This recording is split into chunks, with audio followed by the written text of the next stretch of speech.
Hello and welcome to Press TV Spotlight. I'm Marzia Hashimi. Thanks so much for being with us.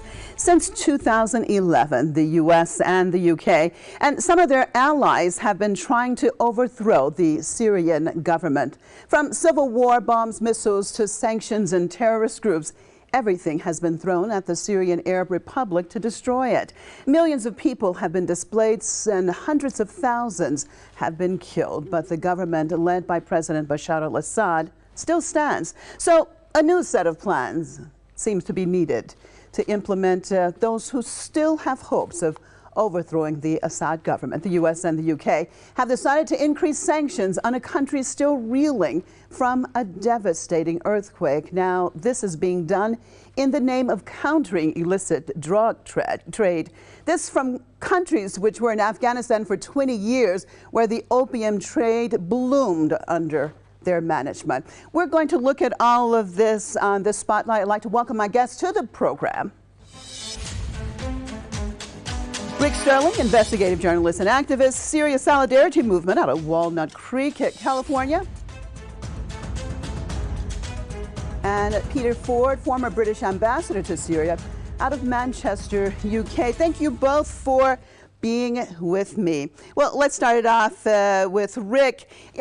Your overall opinion about these allegations. So let's start from there. Well, for starters, these are accusations with no evidence. There's no hearing, there's no chance or opportunity for the people who are accused to defend themselves. So that's pretty significant right off the bat. I would also point out that U.S. sanctions such as these and such as the Caesar sanctions on the whole country of Syria are denounced by the United Nations General Assembly by a two-thirds majority, or 70% of United Nations members say that they are violations of international law. So they don't have much standing. And once again, it's the United States attempting to be a self-appointed world police, and now they're attempting to be a self-appointed drug czar. So it's you know, that's where we're at. Peter, your take. Why now? What do you think these latest measures are meant to accomplish? I think the timing is very important, because what have we seen in recent months? We've seen increasing number of calls for sanctions to be lifted, especially in the light of the recent earthquake. Pressure has really been mounting on London and Washington to do something about these dreadful sanctions. So painting the Syrian government as drug barons in the reasoning of Washington and London ought to reduce pressure on them to drop these cruel sanctions against the country as a whole. And secondly, what we've seen in recent weeks has been an improvement in the prospect for reconciliation between Syria and Saudi Arabia. Now, it so happens that the biggest market for these Captagon tablets is Saudi Arabia, and therefore trying to paint the Syrian government as drug barons can only embarrass and make more difficult this rapprochement between Syria and Saudi Arabia. I don't think it will succeed in that. The Saudis are not stupid, and one of the reasons they want better relations with Syria is in order to make a joint effort, the two countries working together to stop the Captagon trade. Yeah, you know, it's interesting you said that, Peter, because in the middle of all this, I mean, the Syrian government, Rick, has denied all the charges, and not only have said that they are not responsible for that, but they said that they have been very aggressive in trying to control these illicit drugs. But it doesn't seem to matter what is true and what is false. Why do you think that it seems like the U.S. and the UK cannot accept Syria's sovereignty at the bottom line, cannot, it appears, accept that President Assad is still the president of that country, and the country This is what they have chosen. I mean, what is it? What does it take, Rick? Mm-hmm. Well, number one, they've never, for decades, the United States has been trying to overthrow the Syrian government. It's well documented, and it stepped up, of course, in 2011. And the ultimate irony now is that the U.S. claims that it's got troops occupying northeast Syria, supposedly to root out the last vestiges of ISIS. Of course, they're not there at the invitation of the Syrian government. They're against it's an occupation force, and they are engaged in outright theft of oil and wheat and other resources to prevent the Syrian government from accessing its own area. It would be comparable to Iran or Syria coming to the United States and taking up, occupying part of Idaho and Montana states and saying they were there to root out the last vestiges of the Ku Klux Klan. It's the Syrian government that's been fighting ISIS, and it was actually the Russian Air Force which decimated that ISIS's oil truck convoy going to Turkey. So the explanation is bogus. I think Peter's exactly right that the timing here is very significant. This ruling from the Department of Treasury was just issued today, as you know, and it's just a couple of weeks ago that in the U.S. Congress there was a bipartisan effort to withdraw the U.S. troops from Syria, questioning, well, what are they doing there? So more and more people are asking that, and especially in the last week, we've had one contractor killed and several U.S. soldiers injured, and retaliation. So it's I think the timing of this ruling from the Department of Treasury and the sanctions are intended to smear the Syrian government, to smear Hezbollah, and try to make a link between those organizations and that government and drugs, which isn't there. Interesting points. What about that, Peter? Rick said the attempts to try to smear the Syrian government, to smear Hezbollah. Do you think that the United States and UK can be effective still? Have they not discredited themselves with the situation in Syria? Or really, can they be effective in trying to discredit the parties that in actuality have been fighting against drug trafficking, have been fighting against terrorism? Well, the interesting thing here is that one of the worst areas for drug trafficking in Syria, and there is a lot of drug trafficking, but one of the worst areas is the area controlled by the United States. The area next to Iraq, up there in the northeastern corner. There was a very interesting European study that came out last July, I think, a very serious, well-researched study, which identified two areas of Syria as particular hotbeds. One was the US-controlled area, and the finger was pointed at the militia that works with the Americans there, the so-called Syrian Democratic Forces. The finger was also pointed at southern Syria, an area which the Syrian government only partially controls, and where there are lots of non-government militias that until recently were being funded and armed by the Western powers. And these two areas are the chief areas for Captagon production and smuggling. Interesting, huh? Yeah, quite interesting. And staying with you, Peter, you talked about that point that some of the Europeans had pointed this out. So what does it mean when we basically see silence from the so-called international community? So the U.S. is there stealing oil, basically they're turning a blind eye to that. And then with the drug trafficking, it's actually more in the places that they are in or their allies. I mean, even we go back, as I said in my intro, in dealing with, for example, Afghanistan, and how it just, I mean, while they were in control there, it was unbelievable the way the opium trade was never better there. So where's the condemnation from the United Nations, from the so-called international community to all this, as the U.S. make these allegations that they cannot prove? Well, if I can jump in here, the United Nations, it's well known, is largely under the thumb of the United States, so we must not look for salvation there. Strangely, we can look for support to the White House. Yeah, get this. The White House produces every year a list of the major drug trafficking countries that America is concerned about. And guess what? There was one name missing on the 2023 White House list, the name of Syria.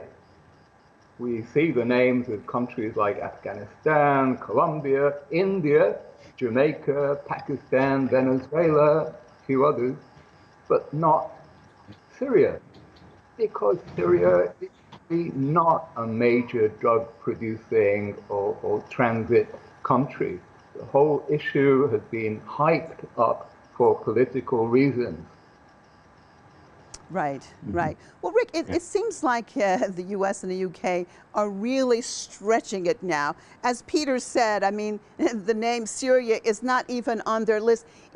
Why do you think that they came up with this particular charge to try to increase sanctions and increase pressure? It just seems odd. Yeah, I think the timing is critical. As Peter was alluding to, the agreement between Iran and Saudi Arabia, or the coming agreement, the possibility of peace between those adversaries is very upsetting to Washington.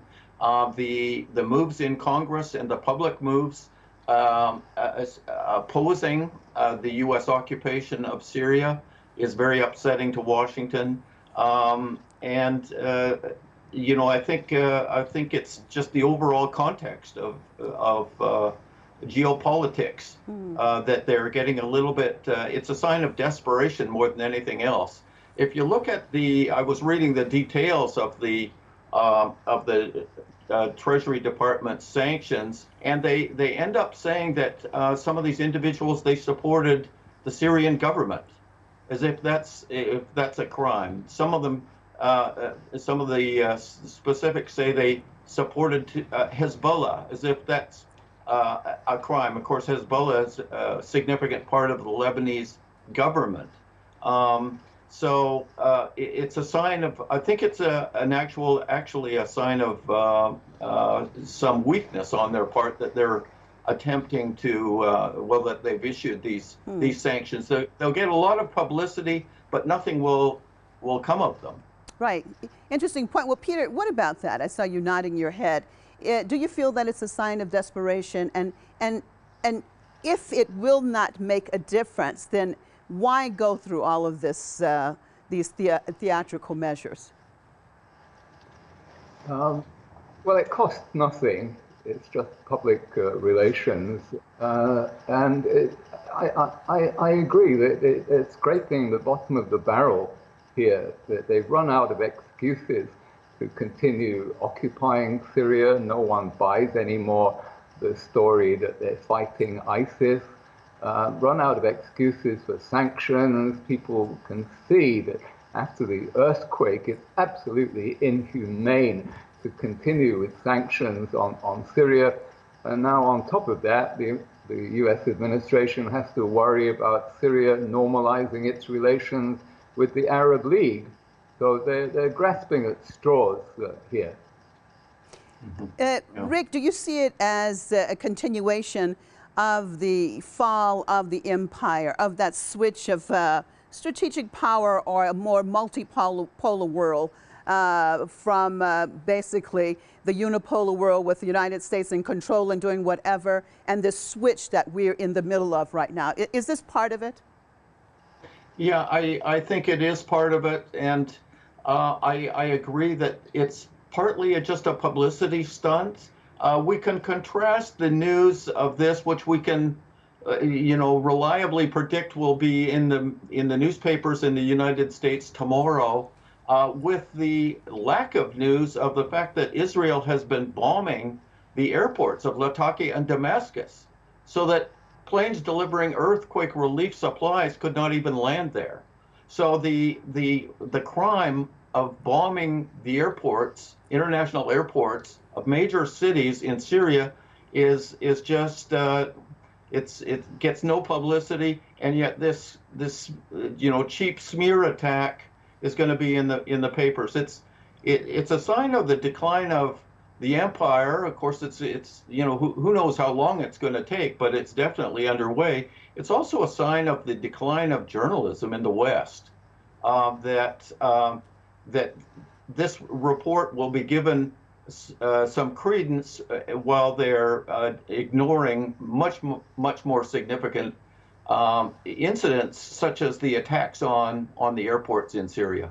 Yes, the attacks, and also just the continual suffering, Peter, of the Syrian people, as we talked about earlier, this after that devastating earthquake, on top of everything else that is taking place.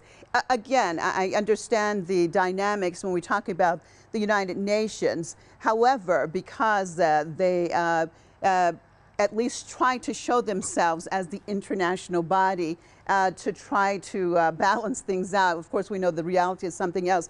Looking at this continuous suffering of the Syrian people, what do you think can be done, especially with the situation with the earthquake, and now U.S. with increased sanctions, whether they're going to have an effect or not? The reality is that the real needs of the Syrian government, in order to help their people, it is very difficult for them to meet because of the Caesar sanctions, because of these other sanctions. What can be done? What can be done to change this around? The priority is to get the U.S. forces out of Syria. If they could be brought to leave the northeast, then Syria would have control again over its own oil and grain. This would change immeasurably the economic situation and allow people to breathe. This is the top priority. And those attacks on the US bases are having an important effect. I was speaking to a contact in New York just this morning, and people are really asking in the state, why are we putting our US troops in danger? What for? What's the point? We're going to lose our forces for what? So there's a growing debate in America. I'm a lot more hopeful today than I was like 3 months ago that those U.S. forces are going to be pulled out, and that is the only way really to change the situation for the Syrian people. Well, Rick, go back to what you were saying. We were talking about the journalism or the lack of real journalism right now, and just continue with Peter's thought and what it will take to get the troops out of Syria. The role of the journalists, what has to change? Who has to be the one to come out and report these? The average American probably does not even know that American troops are in Syria. I mean, what has to happen? Because when we see basically that mainstream journalists are in cahoots, I mean, it's just a continuation of the arm of the government. What has to happen to change this around? Well, I think the growth of alternative journalism is very important. There's a lot of podcasts that are going now and providing excellent information on what's really going on in whether it's Syria or Ukraine or Nicaragua. They are providing a real counterbalance, and young people today don't read the mainstream media the way it was done in the past. So that's that's changing. Of course, the so-called intelligence agencies of the United States are working hard to undermine and to control those themselves.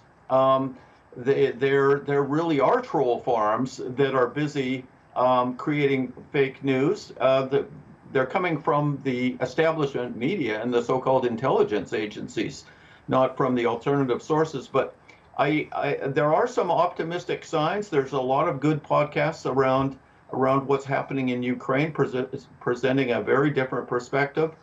So that's very important. I think Press TV and RT and those sources are extremely important in challenging the narrative. Regarding, I think the opening up of relations with Saudi Arabia, UAE, and other countries in the region is extremely important.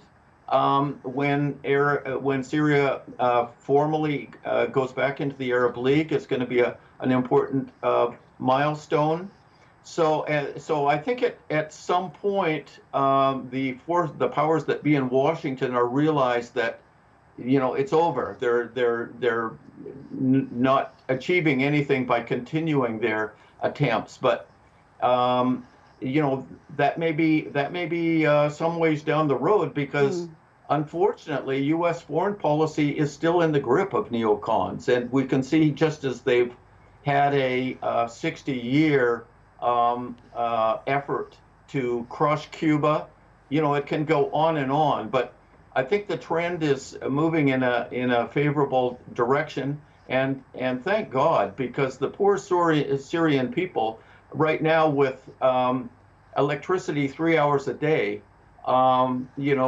we've had storms here in California recently where we lost power for one day, and it just made me realize what the people of Syria are suffering day after day, and it's not through the fault of their own government, it's through these external attacks. So hopefully the trend is going to continue, and there's going to be the rapprochement is going to be confirmed, and people are going to finally say, well, just forget the U.S. and the U.K. and we'll make friends, and we'll do productive trade and negotiation and diplomacy with Syria. We don't care what you say. And on that note, I'd like to thank both of you for being with me. We're out of town, but out of time. Rick Sterling, investigative journalist and activist from Syria's Solidarity Movement out of Walnut Creek, California, and Peter Ford, former British ambassador to Syria out of Manchester, UK. And as always, viewers, we appreciate you being with us on another Spotlight. I'm Marzieh Hashemi signing out for myself and all the crew right here in Tehran. See you next time.